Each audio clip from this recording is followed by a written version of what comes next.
Hello everyone and welcome to my Q&A, where you give the questions and I give the answers. So let's hear our first question. Hey, what is your opinion on Mario Kart Wii?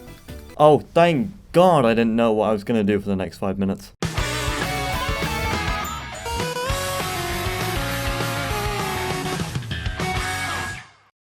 Now, anyone who is under the age of 20 has a legal right to know what this game is. No one's gonna look at this and think it's a sandwich. For the people who don't know what Mario Kart is, 1. I am sorry for you.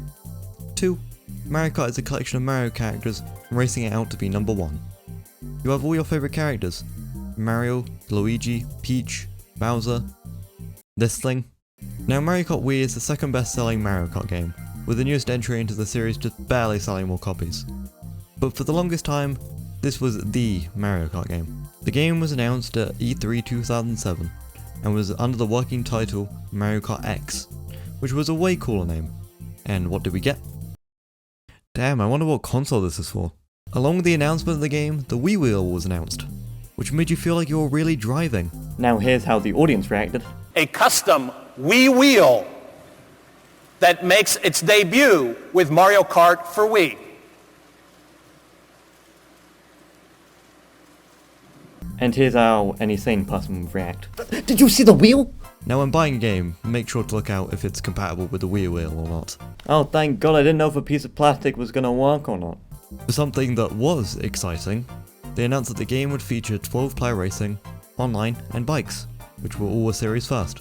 Along with this, a release date of spring 2008 was announced, and just like they said, the game was officially released on April 10th, 2008, and audiences went wild over this game. The Wii was still one of the most popular systems out there, and people were struggling to find one. The same went for Mario Kart. Even with these shortages, the game sold huge amounts of copies, and blew any past Mario Kart game out of the water.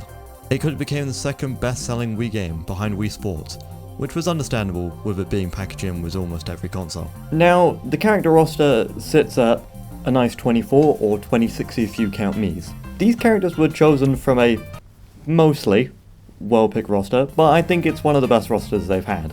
Now the game features 8 cups, with 4 tracks each, so that's 32 in total. These tracks are split into 16 retro tracks and 16 new tracks, which retro tracks are just tracks from older titles. Now before I go too deep into anything else, the soundtrack is something worth talking about. It is good. This has got to be one of, if not the best Mario Kart soundtracks to date. Every track was made with the most effort possible. I mean, just listen to this.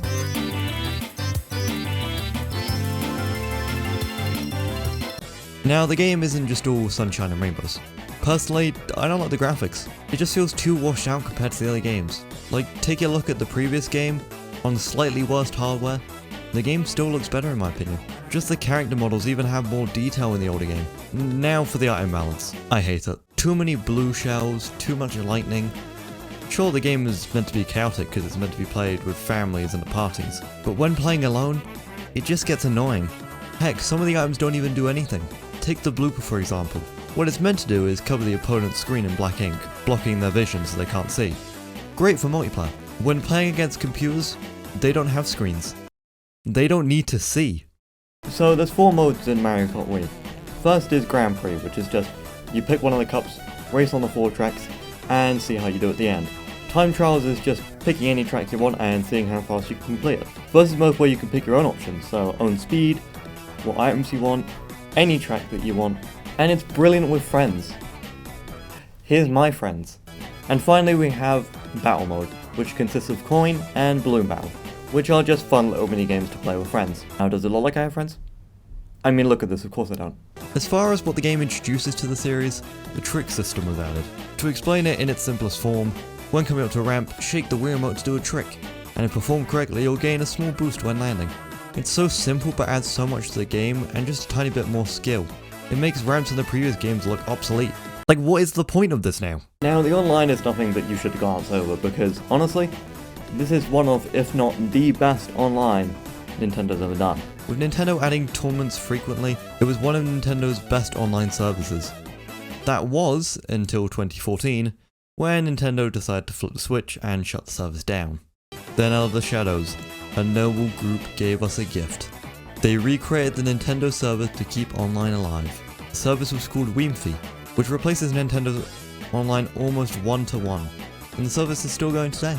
Finally, I think I should round this up. Overall, Mario Kart game has some highs and lows, but for its time, it was the Mario Kart game, and I'm sure everyone has at least played this game once. Now, the only thing that can really top Mario Kart Wii is Mario Kart 9, but looking at Apple and Microsoft, no one likes the number 9.